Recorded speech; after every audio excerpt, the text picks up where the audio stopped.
Welcome to Rev Up Your Business with Hilda Gann. We are now in season 5, and we've changed the name and the focus of the podcast. Rev Up Your Business is the podcast for small to medium-sized business owners, entrepreneurs, and HR professionals.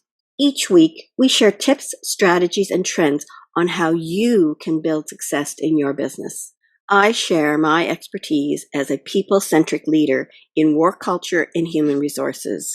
My guests share their expertise in human resources, marketing, sales, finance, IT, leadership, and the multiple facets that you need to take care of your business. If you love to learn and want to find out how you can rev up your business, join us. Welcome to another episode of Rev Up Your Business. Today, we're going to talk about the human element in cybersecurity. My guest today is Gregory Dharma LePard.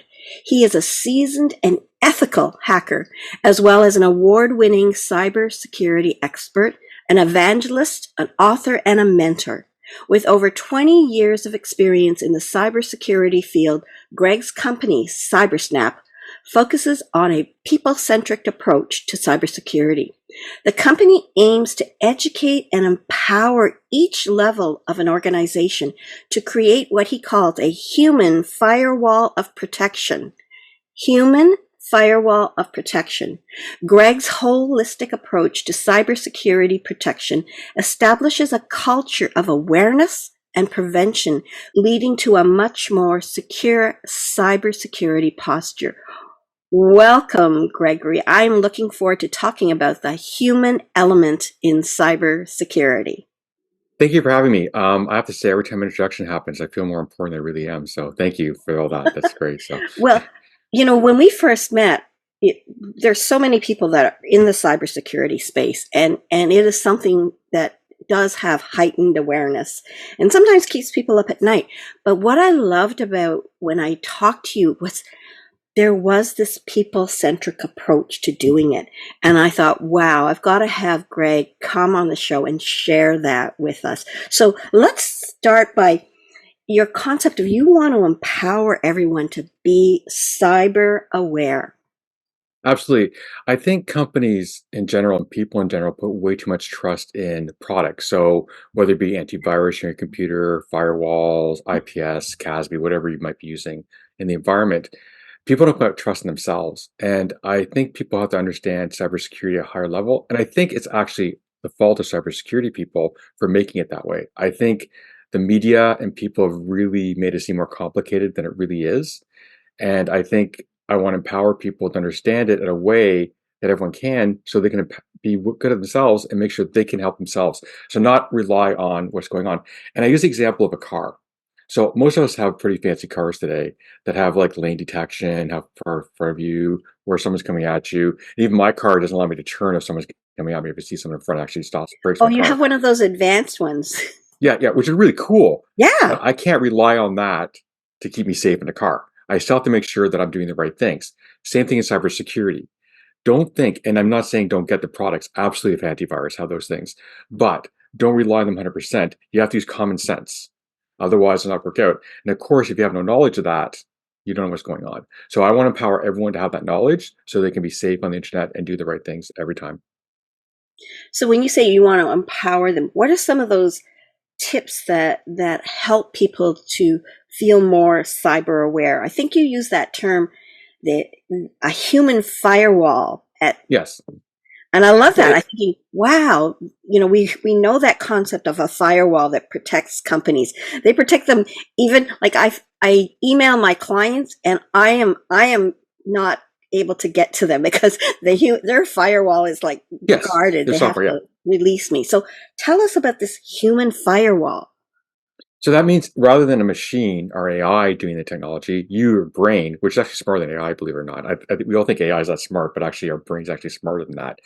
Our brain can take that information, if it's in your intelligence, and actually use it in a common way to make things happen.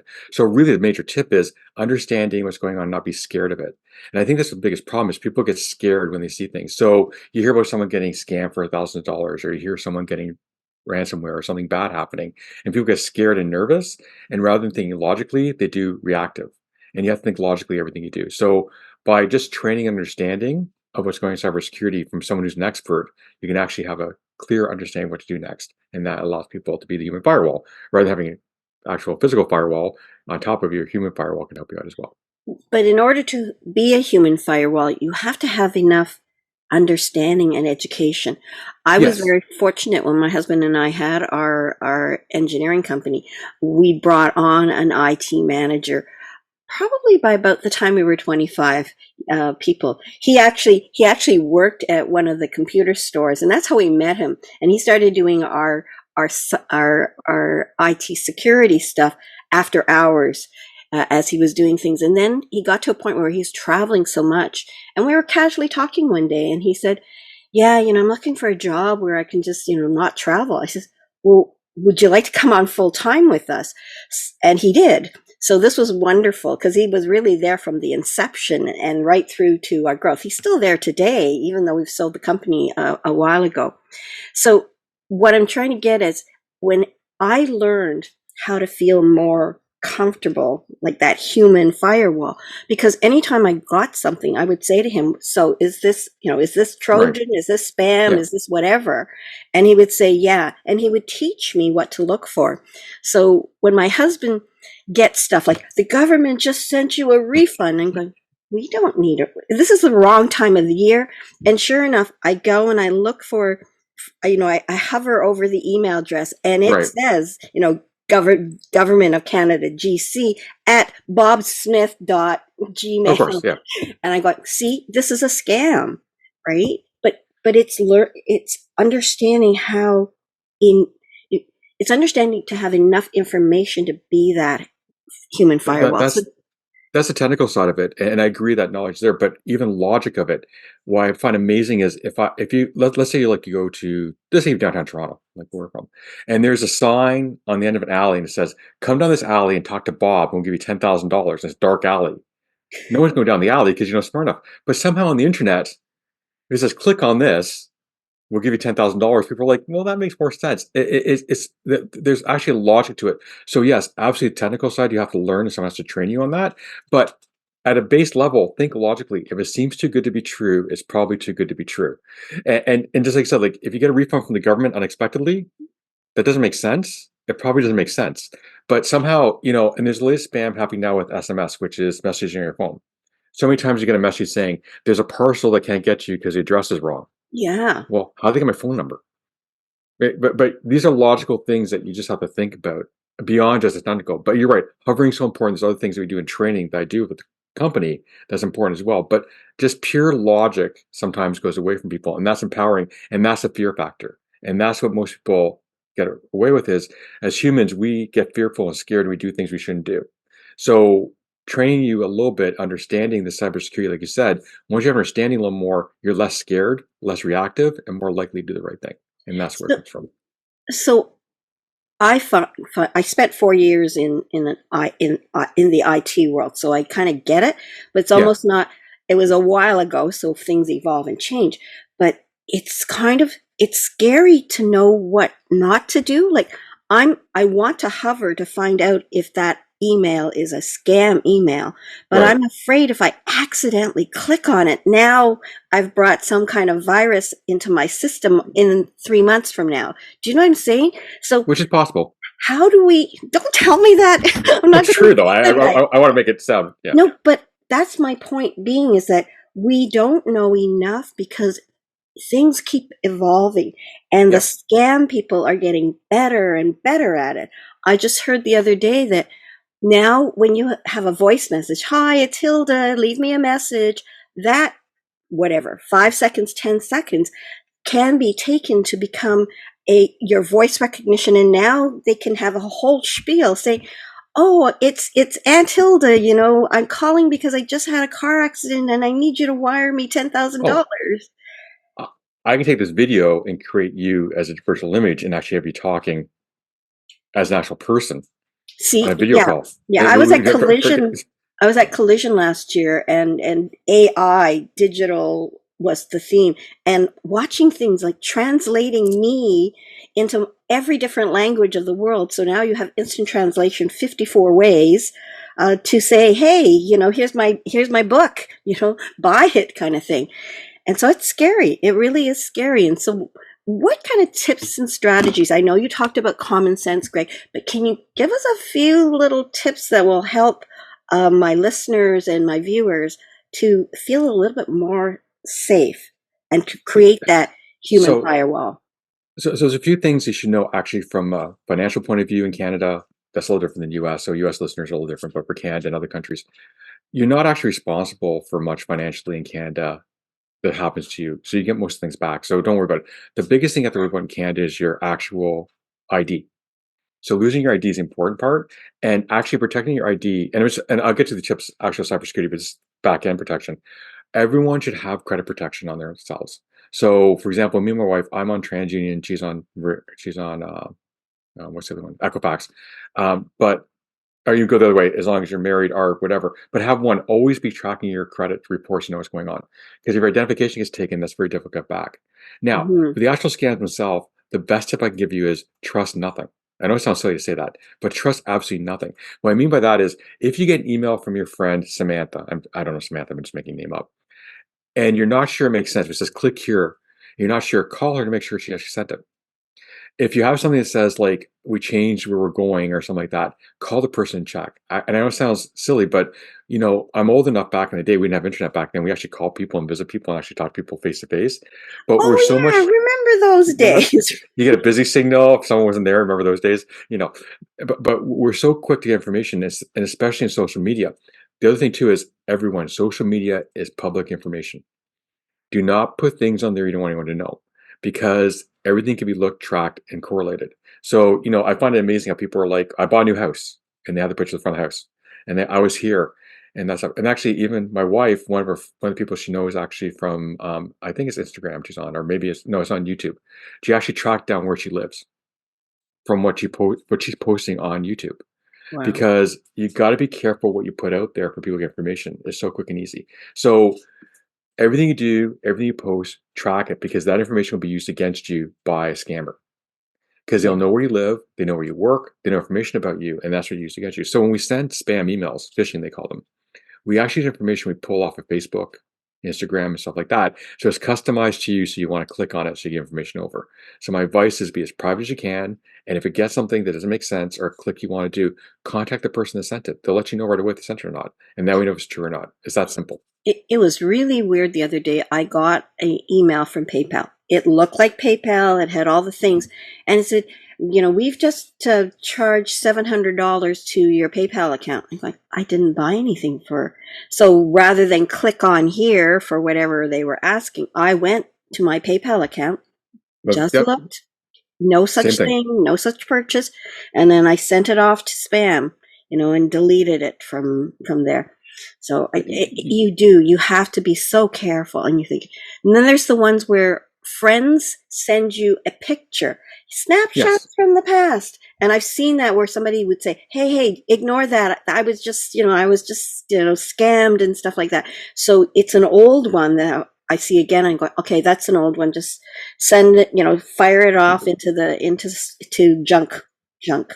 There's nothing to trust in email and nothing to trust in pop-ups. And that's what by pop-ups of a computer, if you don't have pop-up blocker running your system, which you should have, um, any pop-up, trust it, never trust it ever. And the other thing too, by the way, trust no ads on Facebook, no ads on Yahoo, no ads. And those are sold spots that actually hackers pay for spots. So here's the thing is that a lot of people their business lives by their Facebook, ads or the goods that they sell. And now you're Yeah, saying, it's don't trust them. do not no Facebook. So here's the thing. You're right. Facebook ads do exist for companies. I totally agree. But as a hacker and a social engineering hacker, I can put a Facebook ad out there too. They Yeah. don't, there's no regulations on that. There's no rules on it from Facebook. They don't keep track on stuff like that. So social media, and the other one too, by the way, dating sites. Dating sites are brutal, brutal, brutal for actual hacks going on. So you always have to. I just got an alert actually from Chrome. So you always have to make sure that this might get popped sometime. So always have to make sure that everything you do, social media, or in public internet is public information. And remember that. So anything you put on the internet, assume it's on the front page of your local paper. Papers still exist. I don't think they exist anymore. But on your local paper, anyways, assume everyone can read it. And that's the most important aspect of keeping yourself safe. Okay. Beyond we've the kind technical of stuff, which it can teach you, right? we've been kind of talking about scams and and I'm wondering if you can share a little bit more about taking that fear away from, scams and what to look for, other things that we should be looking for. I know I've Well, given you some of my anecdotes, but yeah, yeah. I know Uh, you've got a real yeah, big basket yeah, full yeah. of anecdotes. I can think of. So the one thing is, if it's too good to be true, it's probably not true, and that's I said that before. That's number one. Number two is when you get in a situation where you're in the middle of a scam. So let's say you say you're on a computer. So another scam that happens is you're getting a refund from Microsoft, for example, and then they make you log in to usually Chase Manhattan Bay because Chase has a big website you can go onto, and they tell you to download some software that controls your computer, whatever it might be, virtual view or whatever. Now, if you're in the situation where you realize you're in the middle of a scam, it's real simple to solve the problem. Unplug your computer, just shut it down. If nothing's happened, nothing's happened. Don't worry about it, nothing bad's happened. If something bad has happened to you in a scam, and you think so, the police are there to help you. Cybersecurity experts are there to help you. There's a lot of people that help you as well. But the most important thing is stay calm. People think something bad happened.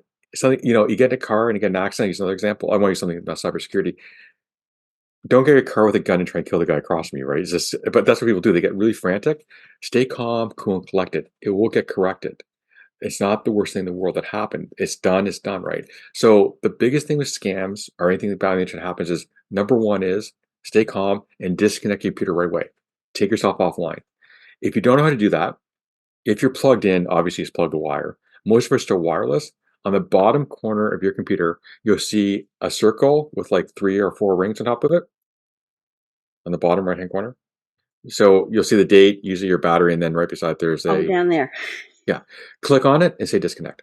Don't do it now Okay. because we're on this call, but No, we can't end this. This is yeah, yeah, so. yeah, yeah. But you click on I that. think people are listening like, oh my god, and then okay, stay calm. He'll just stay calm. That's Yeah, yeah, what Gregory is yeah. telling us to So do. click on it. Or pull your router. If you're near your actual router, which is that That's fancy true. blinky You can box from the unplug internet your from your router. telco, just Yep. unplug it. Nothing can happen after that. They have no, they don't have satellites in your house. They have nothing. They can't get you. That's the number one thing to do. So anytime stuff happens, disconnect yourself. That's the most important thing to do. If you're unaware. Now, if you're unsure what to do, now there's something you do by the way too. If you're a little fancier and a little cooler, you can do this. There are free. VMware has one, and Oracle has a free virtual box you can get download from your computer. All computers get it. What did It's you say? free. A free what? Virtual box. They call A it VM. virtual box. Okay. And then you can actually go in the VM and open anything you want. So Okay. you go in the VM and open anything you want because it does not on your computer. It's totally private. If that gets a virus, you just delete it. So you can always make a VM on your system if you want. That's a little more advanced, but I'm just saying if people want to do that too to be safer. Okay.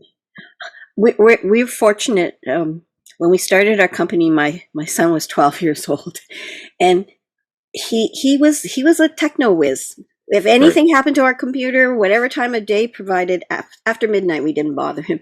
But we'd say, "Hey, come here, come here. What's going on? Help us, help us." And even to this day, he helps me, and he's my little like, okay, do I download this or don't I download this? And so I have this extra peace of mind that I've got a guy who understands technology and security. He actually got his degree in IT security, so It's amazing. really really happy for that. But I didn't realize he wasn't the average 12-year-old, because Right. when my daughter became 12 years old and my son was off to university, I'd say, "Can you help me fix this?" I don't know. And then when the youngest 12 became 12 or even younger, I say, "Hey, can you fix this?" I go, "Oh, he was gifted." Okay. Yeah, He, in that world. Yeah. so And another big advice too is passwords for people. what do you Passwords. suggest? So there's a couple things with passwords that people don't think about. Number one is be sure to get a password manager. Mhm. So Bitwarden is totally free. It's used by public domain. It's a wonderful product. It's totally free to use, and I recommend it. If you're using any of your antiviruses, so if you have like McAfee and them usually has a free copy of it too, use it as well. Okay. Every one of your sites should have a separate password. Hmm. If you're using any sort of password manager, you can use a complex password that doesn't even exist. So you're gonna say create a password, it's something weird, like it's a weird bunch of characters. You won't even memorize it. That's You fine. can't even type it correctly. Yeah, it's impossible. And that's the best way to do it. Now, if you're going to actually type a password, so for example, my banking, I don't have my password manager for obvious reasons. I want to keep that separate, right? So I've memorized it. Use a passphrase. Maybe my A pass passphrase what? is a passphrase. So Okay, a passphrase. Yes. I use example. Jack and Jill went up the hill. Yep. Yeah, It's a really something good password, easy to remember. and it's It was funny really, really long. when I was first starting out, we had a nursing scheduling software, and I was implementing the IT for, or the software for this, and so I had to bring every manager up. They had to give me their password and their user ID. And this one woman had her name would be Elmer, and her Yep. password was FUD. Yeah. And I'm going, oh, that's pretty clever, because you're not going to forget that. But when you've got so many passwords, you've got Elmer Fudd, Bugs Bunny, the Flintstones, Yeah. you're going to forget, is this the Flintstones one? Or is the other place the Flintstones one? So I try to get clever, but then when you have to upgrade them, how often, thinking of upgrading, should you change the password? I do it once a month. You do it once a month. Oh, it's so Yep. impressive. Because the thing is how forgetting to remember. I know I use LastPass, and A great product. Yep. well, you pay yearly, but it's worth its weight in gold. And I've Yeah, tried to good tell product. my family, here is my master password, and it just goes in one ear and out the other. But I notice when I'm on my computer, and I guess maybe it's Google or it's Microsoft, and they say, "Would you like to save this in our password thing?" No, never. I don't want to use them. Right.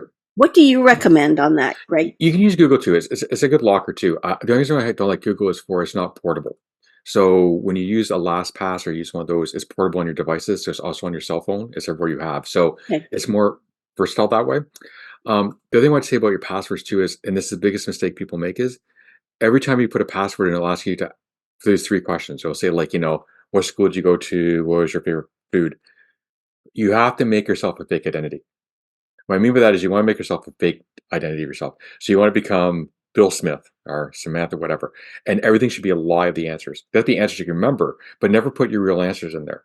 And probably the biggest hack of that was Sarah Palin several years ago, where she put her real answers in there and someone hacked her email because they just answered the questions, which are public information.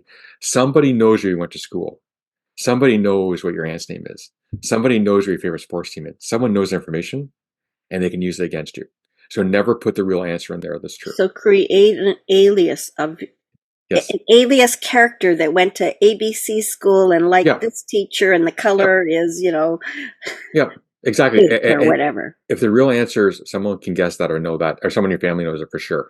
And like I said, you can trust no one on the internet, unfortunately. And so it's an example. And you can look up the Sarah Palin hack in Google. It's kind of interesting to look at it, at what happened there. But some kid who looked her up on Google and got all the answers and actually broke into her email during the campaign, actually during the election, and pulled some serious emails down. Wow. So some advice from passwords. I'm going to ask you this question. Should the government, should the domains like, Facebook or X or Instagram, should they take some ownership for putting up firewalls against scammers? Is Oh, that possible even? it is, and they'll never do it, and they should. Um, it's sad, but they don't take responsibility for that. It's not their thing. They're just a media outlet, and unfortunately, don't take. I think X, that's Twitter now. It's called X, right? But I have social media people for me. I'm not on social media ever, so I don't know anything about it really. So that's why I think it's. But X, they're taking more seriously. He's actually taking a good stance with that. So I think you see X be a lot better at it, but Facebook is just a cesspool. It really is. That's why even WhatsApp app I don't use for chat. I don't trust Facebook at all. Their security is horrible. Um, and so, no, but you're right, 100%. Government should get involved. I agree they should be involved. I agree everyone should be involved, but no one will do it because it requires time, energy, effort, and responsibility. And no one's responsible for everything. So they make you sign these big user agreements. And by the way, if you want to look at me on YouTube, I think it's all on YouTube. If not, it's on my website for sure. I read through the whole user agreements for Facebook, the whole user agreement. I read all like 6,000 pages. I read all 500 pages of, and you'd be shocked what you're agreeing to when you're on Facebook. You'd actually be totally shocked what you'd be agreeing to. And the worst one, by the way, is TikTok. TikTok scares me with the information. So TikTok actually knows your phone, your location, your OS, your patching, what security. They know all that information you gave. You allow them to see everything. So they literally are selling your information on the dark web on Wow. TikTok to your phone, to where it is, and how to hack you legally because you agreed to it. I'm reading the back of your sign there. Oh, For prefer those that are example? just listening, it says Greg LePard, Chief Evangelist. Yes. And I think let's go back to that intro where you said you were an evangelist. I'm going. I know you don't mean the kind of Religion? from a religious point of view. You mean it from the Oh, cybersecurity point of yes. view, and you also said you are an ethical hacker. Yes. Tell us a little bit about that concept, the chief evangelist in you, and what is an ethical hacker? Evangel I took the title only because I like talking about cybersecurity a lot, and I like the title name. So a lot of people are becoming evangelist, chief evangelist now, and I just like the name more. I could have taken some other title if it was like CEO or something like that, but I chose evangelist just because I really like talking about it. I like being on stage. I like doing stuff like this. I love doing this type of stuff. So an ethical hacker just means that I show people hacks are being done. So, and they're called white hat hackers. Black hat hackers are people who are doing bad things to you, and they're actually trying to take you down. So, if you know the commission's the people who do magic, Penn and Teller, they share the magic's being done because they're trying to show people how it's being done. So, same thing. I just white hat hackers and more people than just me. We actually try and take the hood off and show what's going on. So either we do it in the sense that we go to companies and we hack them, and then we show them how we hacked it, what the holes are, or in my case, I'm actually teaching people how to not be hacked. Same principle. So it's just ethical hackers are doing the right things and trying the other side. Now, I like to say I'm probably two steps behind the black hat hackers. I think they're a lot smarter than I am, most of them. They're doing stuff now that blows me away. I mean, I saw on the dark web. And by the way, if you don't know, the dark web's that really scary place that's not that scary, but it's just unindexed internet. So Google can't search it essentially. So it's the internet where Google can't see anything. So you can't just type in dark web and it brings up all the dark web stuff for you. Uh, you know, but that's not different, right? But it's still on the internet. And they're actually getting around two-factor authentication now. So they actually have the ability Wow. now to your two-factor authentication doesn't work as well as it did before. So now, people go, well, I have a passcode or I have an RSA token, thinking around that now, which is pretty amazing to watch. So, and I don't know how they're doing it, but that's pretty impressive how they can cheat that now. So, every time you think you're secure, you're not as secure as you think you are. So you always have to be careful with that stuff. So, anyways, so that's the differences. So white hack just means we're doing the right thing and helping people out. And evangelist is just like the name, I like talking. So that's why I'm here. Well, I think the evangelist is the passion you have to help people, to stay safe in that cyber world. And I think what you've shared really is that human element. You know, I love your analogies. You're not going to get into a car with and a gun, and the guy's got a gun as well, kind of thing. Yeah. Like your analogies are really helping. Your idea of just relax and think logically. Don't Yes. react when you have a security breach or fear of a security breach. So I think you have helped us. Is there anything else you can share with us that's going to take away the fear of playing safely in the internet? Or it's not even just internet. It happens on phones, right? And in text message. I find text messages now is so invasive. People who I don't even know are selling me stuff on my text, and I'm thinking, Yes. where is the security that prevents you from doing that? Well, there isn't, right? No, there's nothing, and that's why you really, like I said, don't trust anything. The best thing, like I said, and I feel myself feel bad, but it's trust nothing that you see on the internet. And I always say this for everything in my course: you don't have to worry about every email that comes to you or every text that comes to you. It's only when there's an action. So it's click here, call this number, or make a change. So anything that requires you to make a change or do something different, you got to be skeptical. So as soon as that happens, as soon as the email or text that says, click here, stop. Speed kills you, stop. What's this text from? What's it for? Who's it from? Do I know who it is? Does it make sense? But if someone sends you a text, and a good example is the CRA here in Canada, when they send you an email that says something's changed on your, there's never a link on it. There's never a phone number on it. It says, check your account. right? And that's because they want to keep it clean. But when you get, don't trust the phone number comes in. So this happens too is quite often someone's sending you a scam or something will say, call this number. Go to the internet, like you said, like you did for PayPal, and go look up the real number. Make Mhm. sure it's the correct number. Usually it's not. So the best thing you can do to make sure things don't happen to you is stop, slow down, and make sure what you're looking at first. And the other thing too is get some training. Make sure you have someone who's professional teach you what to look for and not look for, because it's impossible if you know everything's going on. So you need someone who's actually hacking or doing stuff regularly to tell you what's going on or not going on. Any final tips and strategies for us? You've been such a wealth of knowledge, and as I said today, we're talking about the human element in cybersecurity, and that's what you've done. You've helped us feel more empowered to do something to keep us safe. You know, not I won't give 100% proof, but at least a no, little bit more knowledgeable, a little bit less, anxious about those people out there that are in yeah. the black hacker type world and trying to scam you. The biggest advice I'll give you, and a quick tip, and there's hundreds of other, but here's a really quick, easy tip for yourself that anyone can do. In your house right now, you're using a router from your ISP, whether it be Bell, Rogers, and the Verizon, or it might be. That router itself has two VLANs on it. One is the one you're using right now, I guarantee it, and one is called the guest network. Everyone has it, every router has it. When you're doing work or doing anything you want to keep private, go on a guest network. I know it sounds funny because you're not a guest in your own house, but let's pretend.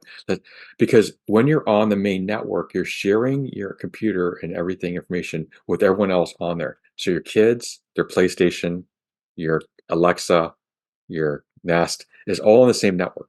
So, for example, in my house, I have two ISPs coming in, one for work and one for non-work. But more importantly, and just Alexa turned on, I said Alexa, that's hilarious.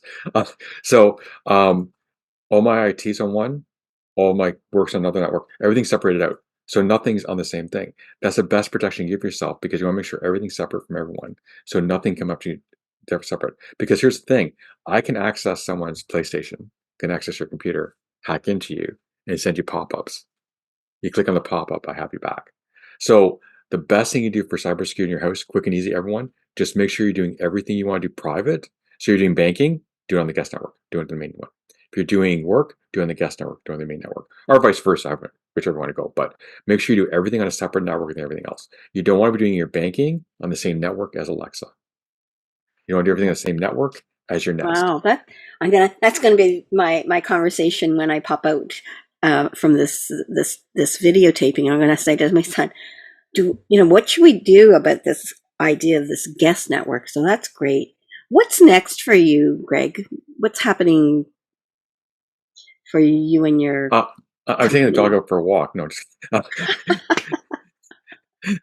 no. The next for me is we're actually we're starting to do a lot more blogging, a lot more information for everyone knows goes on the internet itself. And if you go to my website or you look at my LinkedIn, we do a lot of blog information for you just every day on what's going on, what to do, scams, stuff like that. And of course, I always want to promote this if I can. My book, I have books on Amazon, three of them. This one's actually for your home office. There's one for protecting your house, and more importantly, one for your children. There's a lot of things parents don't want to talk about with their kids that goes on out there that's really important to go with. So, So for those of you who are listening, Greg just showed us the book called End User, oh yeah, we're gonna do a longer right? story. What are the names of your other books, and where can they find them? Children and Pardon? home. The one is called Children, A Hmm. Parent's Guide to Protecting Your Children Online. And the other one's called Home, How to Protect Your House. And that's where we go through like guest network and Okay. IoT, stuff like that. So, Children: How to Protect a Parent's Guide. A Parent's Guide You to said Protecting Your Kids or to Children. I protecting can't remember the exact wording. And I don't do the cover, so I don't know. And then Home, Protecting Your House. Home, Protecting Your House, all by Greg LePard, All by Gregory and Dharma we can get them on Amazon. Amazon, and actually Barnes& Noble picked us up. So we're at Barnes& Noble stores now Oh, in the cool, States. cool. Oh, and Kindle. Oh, and I got told, and Kindle. So it's And on Kindle as Kindle. well. Yeah, yeah. Okay, yeah. For those that like to use the Ebooks. cheapest Yeah. version of reading stuff, other than the public library, which you can Wh- download now. And that's just if you want to get more protection. And if you're not going to take a training course, my books are really well done in the sense that I set it up. You don't have to read it cover to cover. If you want to look up stuff for your guest network, I explain how to do the guest network in my book. If you want to know how to set up your Wi-Fi, how to do Wi-Fi, you want to do passwords. So it's basically a reference book. Go to where you want to go. Sounds cool. You are such a wealth of knowledge, and you are the evangelist. So you've given so many tips and strategies to help us with that human element in cybersecurity. How do people get a hold of you, Greg? Well, you can go to my website, www.cybersnap.ca, or Greg at cybersnap.ca. You can get me that way either way. Great. Thank you. Thank you for being a guest on my show and really sharing that wealth of knowledge that you have to make us feel a little bit safer in this very cybersecurity concerned life that we have now. Yeah. And the last thing I'll say is if you do ever, and I hope you never do, I hope everyone on this podcast ever has happened, but if you ever have a cyber incident happen to you, please call a professional. Do not take it on yourself.